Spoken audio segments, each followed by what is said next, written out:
lo dijo en la primera hora. 7:47. El doctor Francisco Jiménez nos atiende telemáticamente hasta hace pocos días, ministro de Gobierno. ¿Cómo le va, doctor? Bienvenido, buen día. Le saludamos Belkis Sánchez y quien le habla, Fabricio Vela. ¿Cómo está? Hola Fabricio, hola Belkis. Buenos días, un gusto poder saludarlos. Gracias. Ahora ya como ciudadano más. Sí, gracias, doctor, por la gentileza de conectarse con nosotros. A ver, quiero empezar la entrevista pidiéndole un pronunciamiento sobre algo que va a ocurrir hoy. A las 5:10 de la tarde, la Comisión de la Asamblea Nacional que investiga las denuncias de supuesta corrupción detrás de las empresas públicas ha hecho una convocatoria a 17 autoridades y exfuncionarios, y veo que a usted también le han convocado. ¿Usted va a asistir a esta sesión de la comisión ocasional, doctor?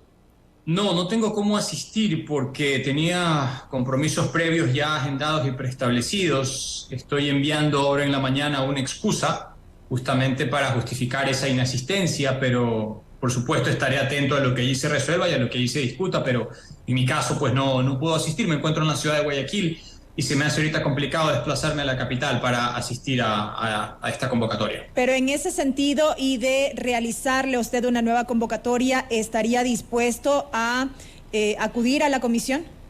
Sí, no tengo problema, la verdad. El que nada debe, nada teme, así que no tendría ningún inconveniente en asistir si es que me realizan una nueva convocatoria, pero hoy sí tengo algunos temas familiares un poquito complejos, entonces se me hace complicada la asistencia. Pero ¿cuál es la razón por la cual usted fue convocado por la comisión ocasional, doctor? No tengo ni idea. Sinceramente le digo, no tengo ni idea. No le mandaron preguntas, ni temas, ni nada. Solamente le convocaron. Absolutamente nada. Solamente la convocatoria diciendo, por favor, venga, que queremos consultarle algunas cosas, pero no me han mandado ni una sola pregunta, no tengo conocimiento sobre nada en concreto que me quieran plantear. ¿Y usted tiene algo que decir sobre esto, digamos, sobre la evolución del caso que inicialmente se presentó como Gran Padrino, que luego judicializado la Fiscalía lo llamó encuentro, de lo que pasó en estos días con la revelación de un documento investigativo de la policía que fue archivado por un juez a pedido de la Fiscalía y de la propia policía? ¿Usted cómo ve este escenario, doctor? Yo creo que los hechos serios que tengan que indagarse en materia de corrupción deben indagarse, y que la prueba seria y bien receptada que sirva de base para imputaciones de tipo delictivo contra quien sea que fuere, tienen que llevarse a cabo y caiga quien caiga. Creo que la justicia, siempre lo he dicho, ¿no? A veces me critican tanto por mis afirmaciones porque dicen, bueno, eso cómo lo dice, como abogado o como político. Yo creo que ahí no hay diferencia. Creo que el derecho tiene que respetarse y el sistema de justicia también. Y lo que más le conviene a una sociedad y a un Estado democrático es que la administración de justicia funcione de manera independiente. Entonces, desde ese punto de vista, la realidad siempre va a ser la misma. Todo lo que sea hechos serios y bien planteados que sirvan para establecer si se ha cometido o no un delito tienen que investigarse, pero eso lo tiene que hacer la administración de justicia buscando en lo posible despolitizarse, que creo que ha sido una de las grandes fallas que ha existido en el país y que, bueno, creo que es todavía una deuda pendiente con todos los ecuatorianos. Y de ahí por lo demás, lo político es lo político. En la Asamblea, pues, hay actores políticos que buscan escenarios políticos, que plantean las cosas desde un punto de vista político. Y claro, para eso, en cierta manera, para eso fueron escogidos y seleccionados por el pueblo ecuatoriano, y por lo tanto les corresponde hacer su trabajo, en este caso de fiscalización, a los asambleístas. Pero, insisto, son dos teclas distintas que no es bueno mezclarlas, porque cuando las mezclan es cuando los países se desestabilizan. Doctor, después de las últimas revelaciones que se pudieron conocer en estos días, la comparecencia de Anderson Boscan de La Posta en esta comisión que investiga este caso en la Asamblea Nacional, ¿usted se ratifica en que la denuncia de La Posta no es seria como señaló en enero pasado?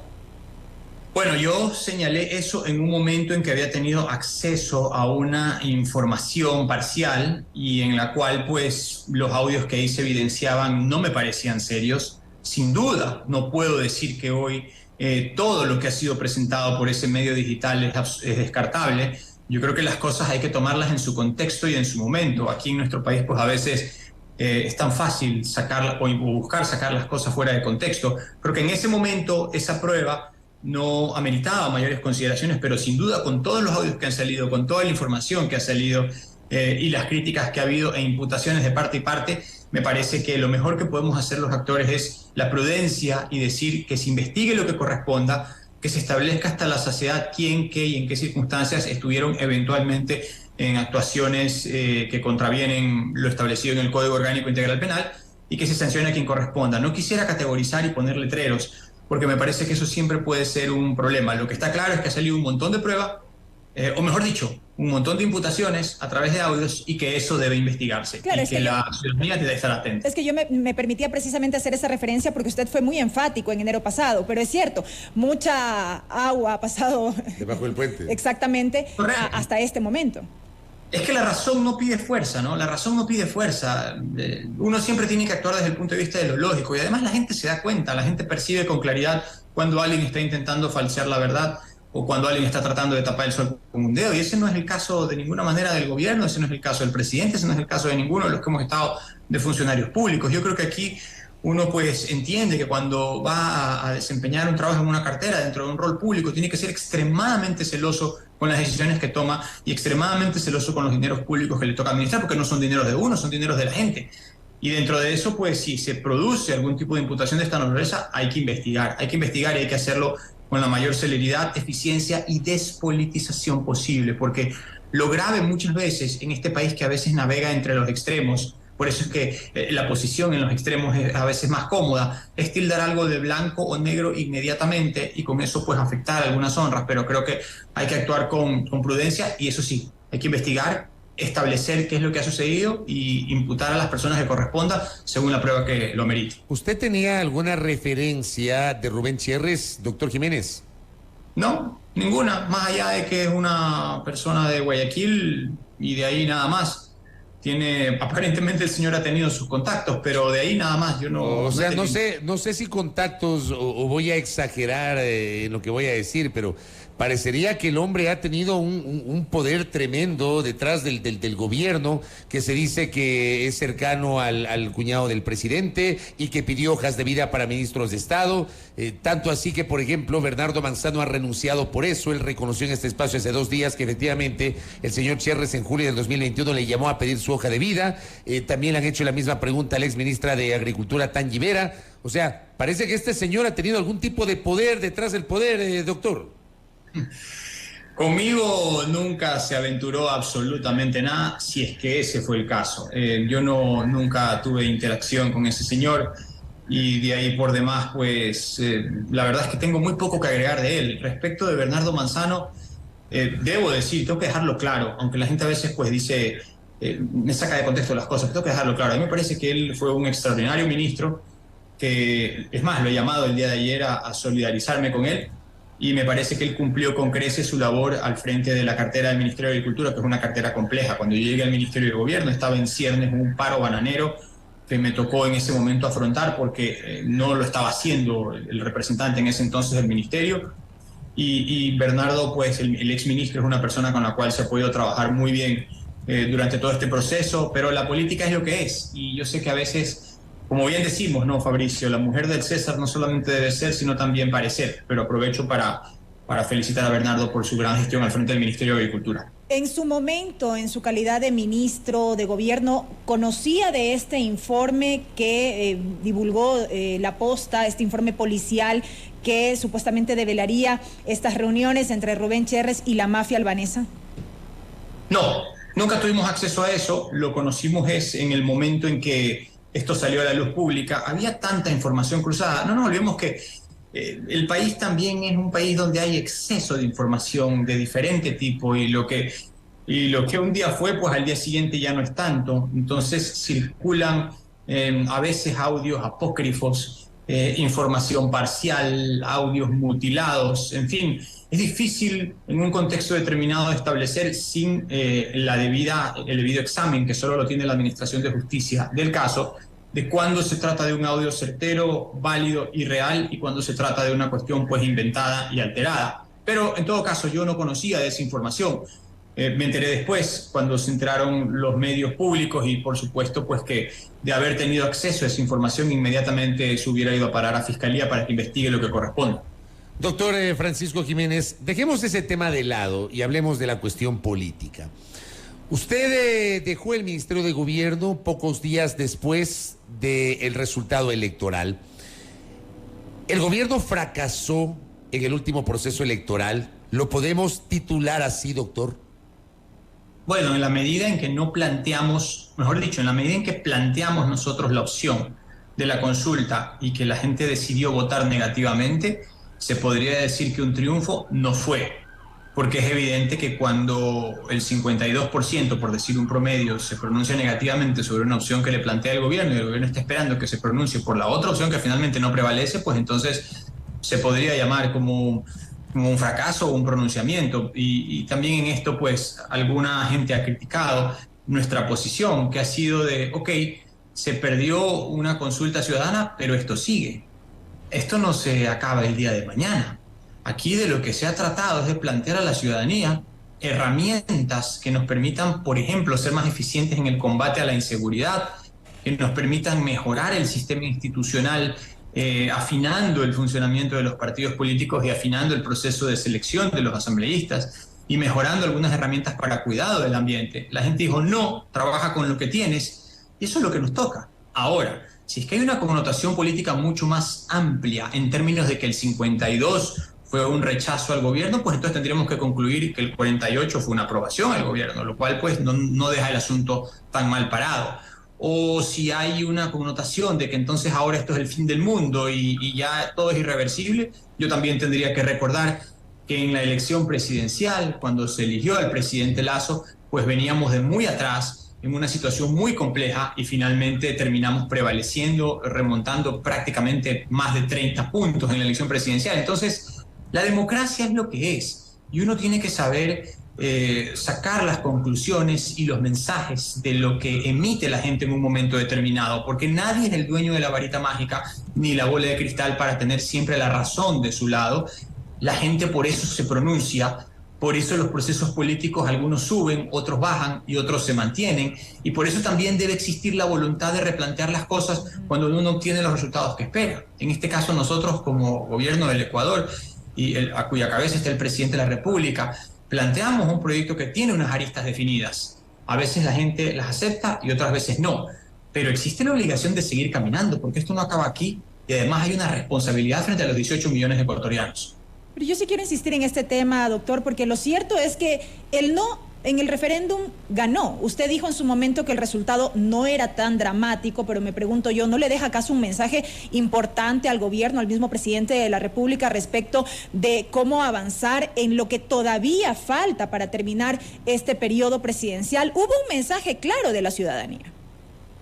Hubo un mensaje claro de la ciudadanía y nosotros tenemos que captarlo y tenemos que entenderlo. Yo creo que yo siempre he sido una persona que busca situarse en la posición del otro y buscar la manera de entablar un diálogo fecundo y sobre todo serio y sobre todo con resultados. Lo hicimos con las mesas de diálogo, lo hicimos con las organizaciones sociales cuando prácticamente el país estuvo al borde de la guerra civil, con un escenario de polarización enorme. Pero finalmente, incluso frente a algunos detractores, se hizo lo que se tenía que hacer: firmar un acta por la paz, generar unas mesas de diálogo y ir para adelante con unos acuerdos que hoy se están implementando y con desacuerdos que deben ser solventados. Así es como se construye un nuevo pacto social, un nuevo convenio social entre las diferentes visiones de las cuales está hecho nuestro país. Ahora, en el caso de nosotros, del gobierno, tiene que haber también una catarsis de lo que ha sucedido y ok, vamos a empujar el carro todos juntos de nuevo. Por eso es que me parece que es fundamental el acuerdo con las diferentes fuerzas políticas para buscar la manera de, dentro del escenario institucional tal como está planteado, buscar este camino hacia adelante. Por eso también tiene que haber una concentración en los diferentes problemas que tiene el país, como en materia de seguridad, como en materia de salud, como en materia de obra pública, que me parece que son tres ejes fundamentales de la acción. Yo estoy clarísimo que hubo un mensaje el domingo 5 de febrero que tiene que ser captado por todos nosotros. Estoy clarísimo que el presidente de la República, además en su alocución, así lo dejó entrever, pero hay que dotarlo de contenido, y ese contenido supone una conversación, me parece, con las diferentes fuerzas políticas, aunque algunas hayan dicho ya que no les interesa, pero creo que aún hay que insistir y persistir en esa hoja de ruta, porque es lo único que le va a dar tranquilidad a todo el pueblo ecuatoriano y voluntad para la solución de los problemas. El problema, doctor, es que me da la impresión que no son algunas fuerzas políticas, son la mayoría. O sea, yo no he escuchado, no quiero generalizar porque soy enemigo de la generalización, pero créame que yo no he escuchado sectores políticos o sociales que estén dispuestos a acceder a este llamado público que hizo el presidente para construir un acuerdo nacional. Porque ya no creen en su palabra, además. Claro, o sea, créame que es lo deseable. Lo deseable es que el Ejecutivo y las fuerzas políticas y los sectores sociales tengan un acuerdo nacional mínimo. Creo que es lo deseable. Pero al mismo tiempo hay sectores que dicen, ¿cómo vamos a hablar con el presidente si hace 2 semanas nos dijeron que por promover el no somos aliados del narcotráfico? O sectores sociales como los indígenas que se sienten engañados porque aseguran que no se han cumplido con los compromisos firmados en octubre entre el gobierno y esas organizaciones. O sea, ¿cómo hacemos allí, doctor? Tenemos que insistir, no hay de otra, porque la realidad es que son 2 años que quedan de gobierno y la realidad es que los problemas diarios que tiene la gente, la inseguridad, la salud, las medicinas, la obra pública, la vivienda, el Instituto Ecuatoriano de Seguridad Social, que ha mejorado bastante gracias a la gestión de Alfredo Ortega, son cosas que tienen que seguirse impulsando. Yo creo que, claro, a veces uno atraviesa estas etapas en las que la gente no quiere sentarse, pero como dicen, pidiéndolo lo bonito, de repente la cosa funciona. Unos pocos días antes de irme, yo sí le puedo decir que pude hablar con, hay más o menos 17 o 18 partidos nacionales. Pudimos hablar con 14 o 15, y de esos 14 o 15, 10 estaban dispuestos a sentarse. Estaba el Movimiento Amigo, estaba el Movimiento Verde, se conversó también con Construye, se conversó con el Partido Socialista, en fin, inclusive creo que con Unidad Popular no alcancé a conversar, con Giovanna Tarihuana me parece que no alcancé a conversar, pero en todo caso, el punto aquí es que la obligación nuestra como gobierno es buscar la manera de concertar estos gran paraguas, estos grandes arcos de solidaridades que permitan establecer un parámetro de manejo común.